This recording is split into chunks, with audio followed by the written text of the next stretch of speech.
जंगल में एक कालू कौवा और इसका परिवार रहता था। एक दिन की बात है, एक दिन रानी कौवी कालू कौवे से कहती है, कालू जी मेरी बात सुनो, बहुत बुरी खबर है, जल्दी मेरी बात सुनो। अरे रानी, क्या हो गया भाई? कोई अच्छी खबर भी सुना दिया करो। हर समय तुम कोई ना कोई बुरी खबर ही सुनाती रहती हो। कालू जी, राजू कौवा बाहर खेल रहा था कि अचानक वहाँ पर बाजू चील आ गई और हमारे बेटे को पकड़ कर ले गई।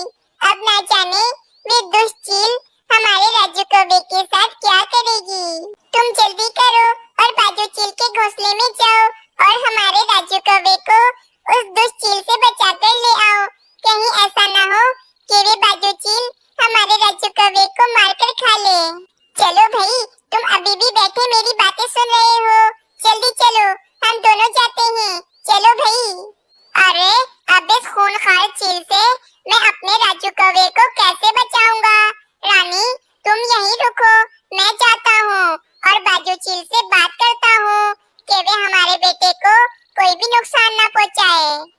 ये कहकर कालू कौवा फौरन बाजू चील के पास चला जाता है। बाजू चील रुक जाओ, मेरे राजू कौवे को मत खाओ, मेरा एक ही इकलौता बेटा है ये।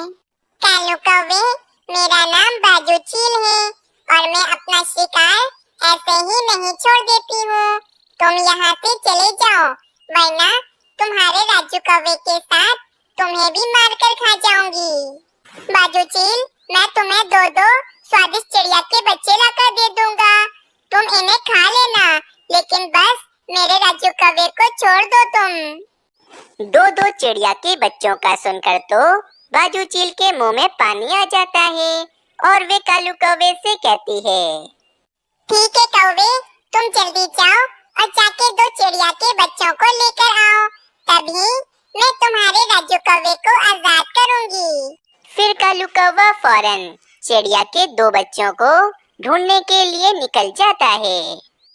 मैंने बाजू चील को बोल तो दिया कि दो चिड़िया के बच्चे लाकर दूंगा, परंतु वो दो चिड़िया के बच्चे मैं कहाँ से लाकर दूंगा? तभी कालू कौवे की नजर सामने ही मीनू चिड़िया के दो छोटे छोटे मासूम बच्चों पर पड़ती है।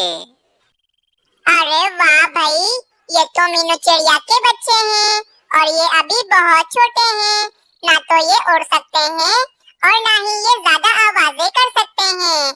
और सबसे अच्छी बात तो ये है कि इस समय मीनू चिड़िया भी अपने घोंसले में नहीं है, किसी को भी पता नहीं चलेगा। मैं जल्दी से जाता हूँ और इन दोनों बच्चों को चील बहन के पास ले जाता हूँ। फिर कालू कौवा फौरन मीनू चिड़िया के घोंसले में आता है और मानो चिड़े और सोनू चिड़िया को अपनी पीठ पर बिठाकर चील के पास ले जाता है। ये सब कुछ एक दूसरे पेड़ पर बैठा तोता भी देख रहा होता है और वे कहता है, ये कालू कौवा मीनू चिड़िया के दोनों बच्चों को अपने साथ कहाँ ले गया? मीनू चिड़िया तो अभी थोड़ी देर पहले ही भोजन ढूंढने के लिए गई हैं। जरूर कोई तो बात है। मैं फौरन मीनू चिड़िया के पास जाता हूँ और मीनू चिड़िया को ये बात बताता हूँ। ये कहकर तोता फौरन मीनू चिड़िया के पास चला जाता है। मीनू चिड़िया मेरी बात सुनो। मानो चिड़े और सोनू चिड़िया को कालू कौवा अपनी पीठ पर बिठाकर कहीं ले गया है। जरूर कालू कौवा तुम्हारे दोनों बच्चों को लेकर चील के पास गया होगा। हाय रे, मैंने इस कालू कौवे का क्या बिगाड़ा है जो ये हर समय मेरे ही पीछे पड़ा रहता है? अब मैं क्या करूं? अगर वे कालू कौवा मेरे बच्चों को चील के पास लेकर गया है तो वे चील तो मेरे बच्चों को नहीं छोड़ेगी। तोते, मैं जा रही हूँ। यकीनन कालू कौवा मेरे बच्चों को लेकर बाजू चील के पास ही गया होगा, क्योंकि वे बाजू चील ही हमारे जंगल के पीछे पड़ी रहती है। मीनू चिड़िया, अगर तुम अकेली जाओगी तो वे चील तुम्हारे बच्चों के साथ तुम्हें भी मारकर खा जाएगी। तोते, मैं किसी बाजू चील से नहीं डरती हूँ और मुझे अभी अपने मासूम बच्चों की जान बचानी है। मैं जा रही हूँ। फिर मीनू चिड़िया इस बाजू चील के घोंसले की तरफ चली जाती है। कौवे, तुमने तो मेरा दिल ही खुश कर दिया है, ये नन्हे नन्हे चिड़िया के बच्चे लाकर। अब बस मैं इन चिड़िया के बच्चों को खाने ही वाली हूँ। बाजू चील, तुम जल्दी से इन नन्हे पक्षियों को खा लो और मुझे और मेरे राजू कौवे की जान छोड़ दो। बाजू चील इन दोनों नन्हे पक्षियों को खाने ही जा रही होती है कि वहाँ पर मीनू चिड़िया आ जाती है। बाजू चील, मैं तुमसे नहीं डरती हूँ, बल्कि मैं तुम्हें और कालू कौवे को सबक सिखाने के लिए आई हूँ। अरे, एक छोटी चिड़िया अब बाजू चील को सबक सिखाएगी। बाजू चील, अगर तुमने अभी के अभी मानो चिड़े और सोनू चिड़िया को मुझे वापस ना लौटाया तो मैं तुम्हारे इस घोंसले को तोड़ दूंगी और कालू कौवे, मैं तुम्हारे राजू कौवे को भी मार डालूंगी। मीनू चिड़िया, तुम बस भी करो, तुम गुस्से में क्या कुछ बोल रही हो? तुम जानती हो ना कि अगर तुम बाजू चील के करीब भी आई तो बाजू चील तुम्हें भी मारकर खा जाएगी। ऐसा कभी नहीं होगा कालू कौवे। ये कहकर मीनू चिड़िया वहाँ से चली जाती है। थोड़ी देर के बाद मीनू चिड़िया एक जलती हुई लकड़ी लेकर बाजू चील के पास आती है और बाजू चील से कहती है, बाजू चील, तुम मेरे दोनों बच्चों को छोड़ दो, वरना मैं इस पेड़ में आग लगा दूंगी और तुम इस आग में जलकर मर जाओगी। मीनू चिड़िया, अगर तुम इस पेड़ में आग लगा दोगी तो तुम्हारे बच्चे और तुम भी जलकर मर जाओगी।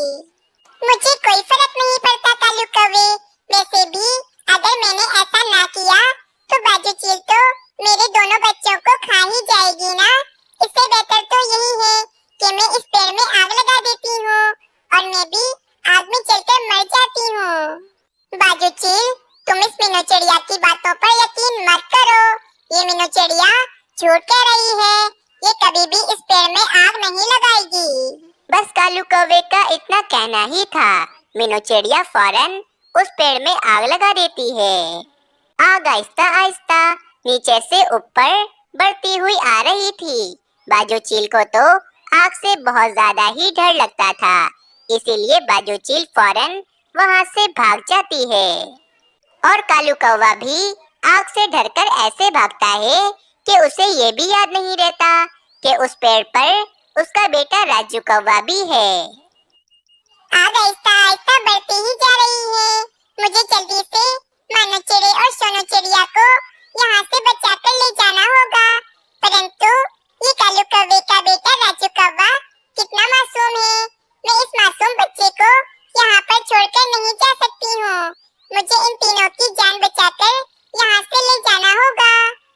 परंतु मैं इन तीनों को एक साथ अपनी पीठ पर बिठाकर कैसे लेकर जाऊंगी?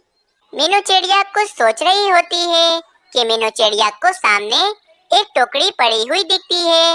मीनू चिड़िया फौरन उस टोकरी के पास जाती है। फिर मीनू चिड़िया उस टोकरी में तीनों बच्चों को बिठाकर वहाँ से ले जाती है। शुक्र है तीनों मासूम पक्षियों की जान बच गई, वरना वे बाजू चील तो मेरे दोनों बच्चों को मारकर खा ही जाती। मीनू चिड़िया, अब तुम जब भी भोजन जमा करने के लिए जाना तो मुझे बता देना, मैं तुम्हारे बच्चों का अच्छे से ख्याल रखूंगा। इनको अकेले छोड़कर तुम अब से कभी भी मत जाना। तोते, तुम्हारा बहुत बहुत शुक्रिया। चलो भाई, मैं जल्दी से राजू कौवे को लेकर कालू कौवे के पास चली जाती हूँ। रानी कौवी तो बहुत ज्यादा रो रही होगी। मीनू चिड़िया, वैसे तुम्हें मानना पड़ेगा, कालू कौवा तुम्हारे दोनों बच्चों की बलि चढ़ा रहा था, फिर भी तुमने कालू कौवे के बेटे की जान बचाई। मैं उस कालू कौवे की तरह नहीं हूँ कि मैं इस मासूम कौवे को उस जलती हुई आग में छोड़ आती। दूसरी तरफ जब कालू कौवा अपने घोंसले में आता है तो उसे याद आता है कि राजू कौवे को तो वे उस जलती हुई आग में छोड़कर आ गया है। कालू जी, तुम तो राजू कौवे को लेने के लिए गए थे ना? कहाँ है मेरा राजू, कहाँ है? फिर कालू कौवा रानी कौवी को सारी बात बताता है कि कालू कौवा राजू कौवे को उस जलती हुई आग में छोड़कर आ गया है। कालू जी, ये तुमने क्या कर दिया? तुम हमारे राजू कौवे को उस जलते हुए पेड़ पर कैसे छोड़कर आ सकते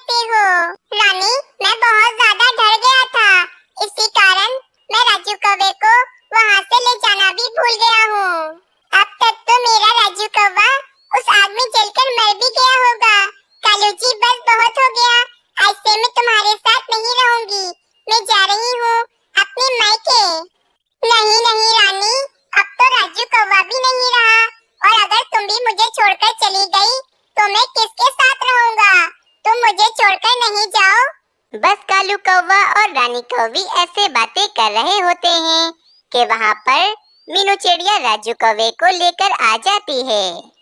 कालू कौवे, तुम खुदगर्ज हो सकते हो, लेकिन मैं तुम्हारी तरह नहीं हूँ। मैंने अपने बच्चों के साथ तुम्हारे राजू कौवे की भी जान बचा ली है। राजू कौवे को देखकर रानी कौवी और कालू कौवा तो बहुत ज्यादा ही खुश हो जाते हैं। मीनू चिड़िया, मुझे माफ कर दो। मैं अपने बच्चे को बचाने के चक्कर में तुम्हारे दोनों बच्चों की बलि चढ़ा रहा था। बस करो कालू कौवे, तुम हर बार कोई ना कोई गलती करके बाद में मुझसे माफी मांगते हो, लेकिन इस बार मैं तुम्हें माफ नहीं करूंगी और आज के बाद ना ही तुमसे कभी बात करूंगी। ये कहकर मीनू चिड़िया वहाँ से चली जाती है। इस कहानी से हमें ये सीख मिलती है कि हमें कभी भी स्वार्थी नहीं होना चाहिए। मीनू चिड़िया एक जंगल में रहती थी। मीनू चिड़िया को घरों में रंग करना बहुत ही ज्यादा अच्छे से आता था। पूरे जंगल में मीनू चिड़िया जैसा रंग कोई भी पक्षी नहीं कर पाता था।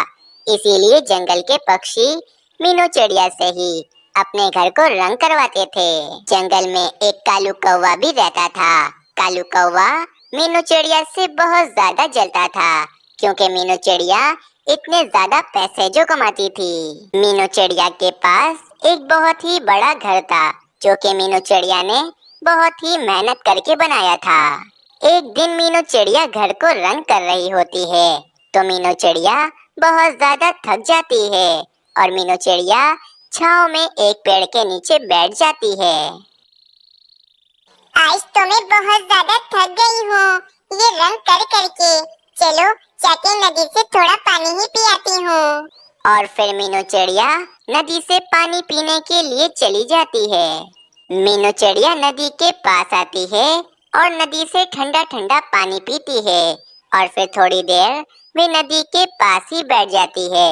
इतने में वहाँ पर एक बुलबुल आ जाती है। वे बुलबुल मीनू चिड़िया से कहती है, मीनू चिड़िया, तुम तो यहाँ बड़े मजे से बैठकर आराम कर रही हो। मेरे घर को रंग कौन करेगा? चलो जाके मेरे घर को जल्दी से रंग करो। और फिर मीनू चिड़िया बुलबुल के घर को रंग करने के लिए चली जाती है। अगले दिन मीनू चिड़िया बुलबुल के घर को रंग करके एकदम तैयार कर देती है। बुलबुल भी अपने घर को देखकर बहुत ज्यादा खुश हो जाती है और मीनू चिड़िया से कहती है, वाह भाई मीनू चिड़िया, तुमने मेरे घर को कितना सुंदर बना दिया है। मेरा घर तो जो कोई भी पक्षी देखेगा बस देखता ही रह जाएगा। इतना सुंदर रंग किया है तुमने। बुलबुल बहन, मैंने आपका घर अच्छे से रंग कर दिया है। अब आप मुझे मेरे 10 गंदम के दाने दे दें ताकि मैं अपने घर में चली जाऊं। फिर बुलबुल मीनू चिड़िया को एक पोटली में 10 गंदम के दाने देती है और मीनू चिड़िया वे पोटली लेकर अपने घर की तरफ चली जाती है।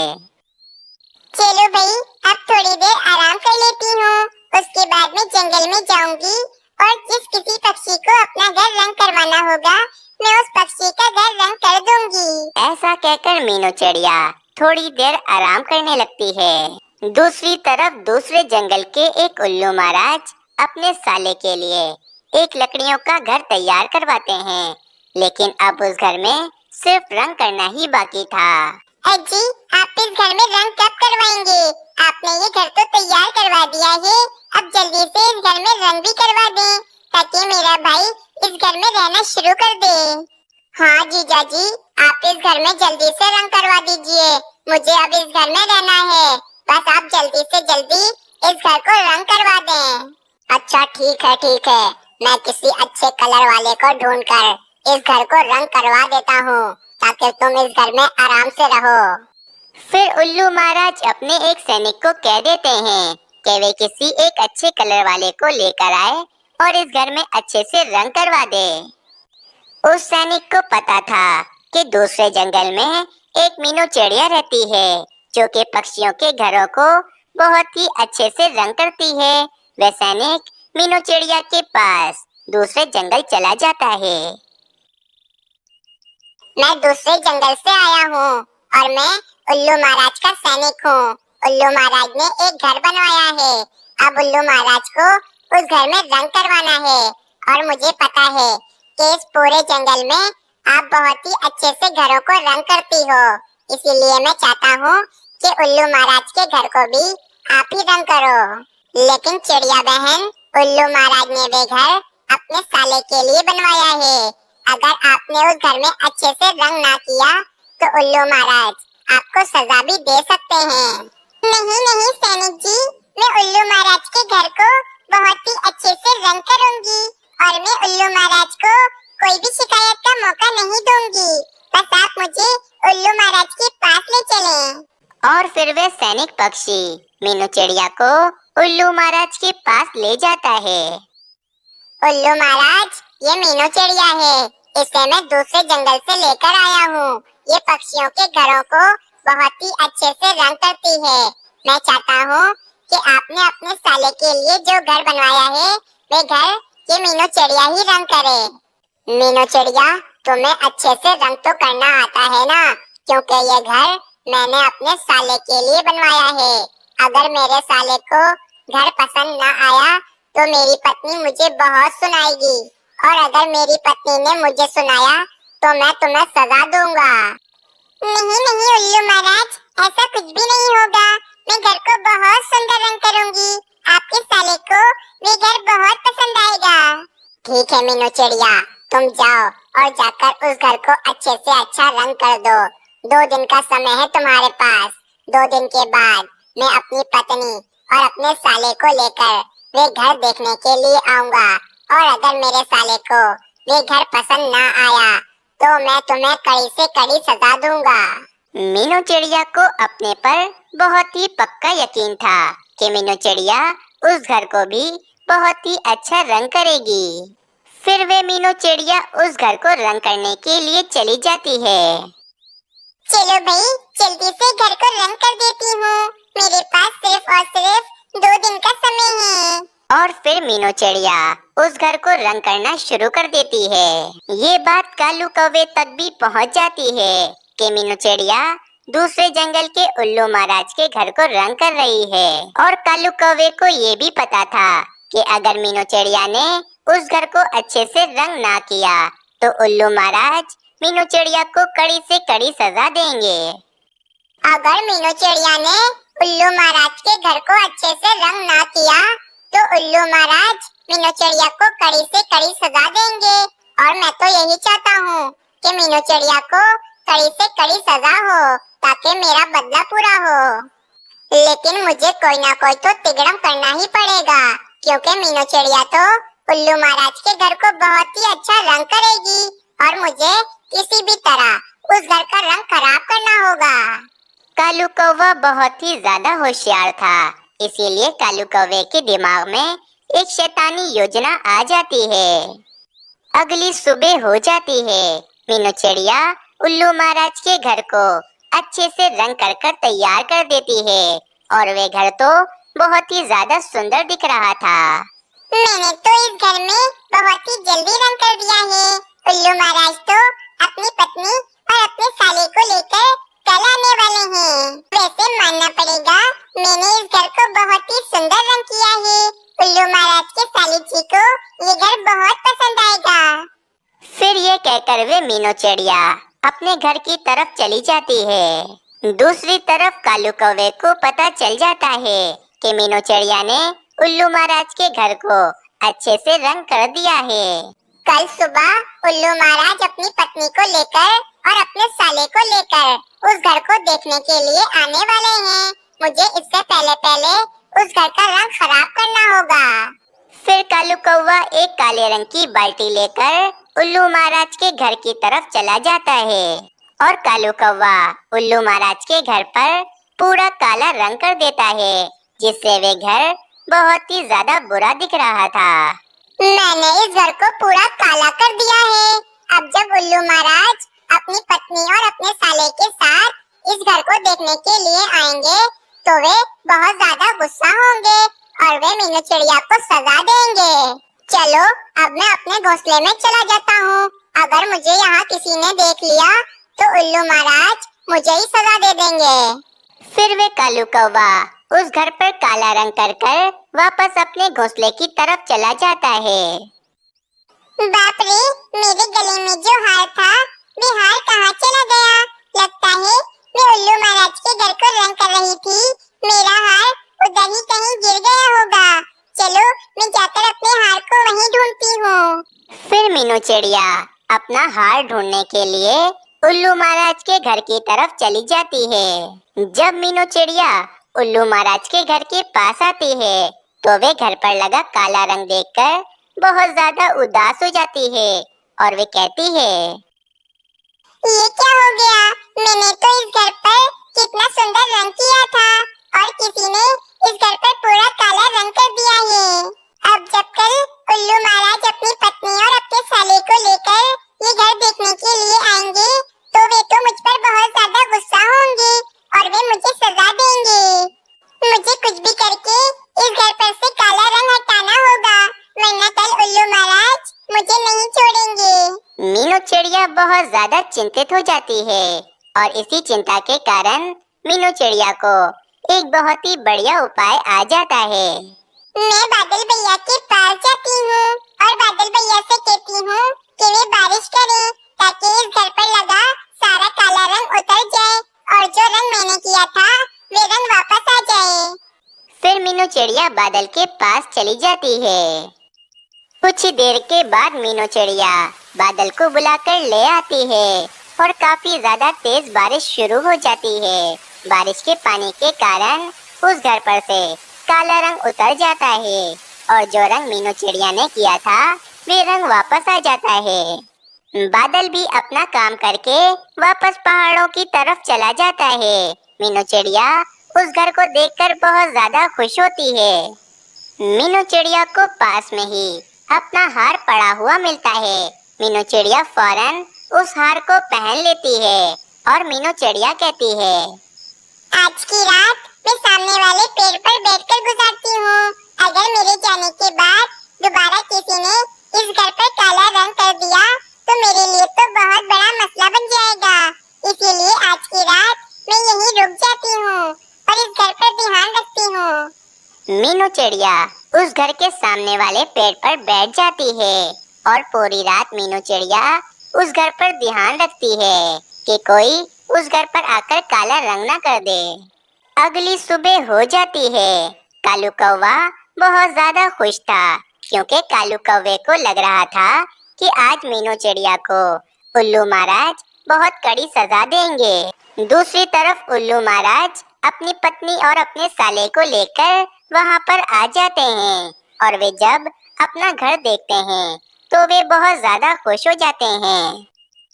चिड़िया, तुमने इस घर पर बहुत सुंदर रंग किया है। मुझे ये घर बहुत ही ज्यादा पसंद आया है। मेरे साले को ये घर पसंद आया। चिड़िया, मतलब तुम पास हो गई।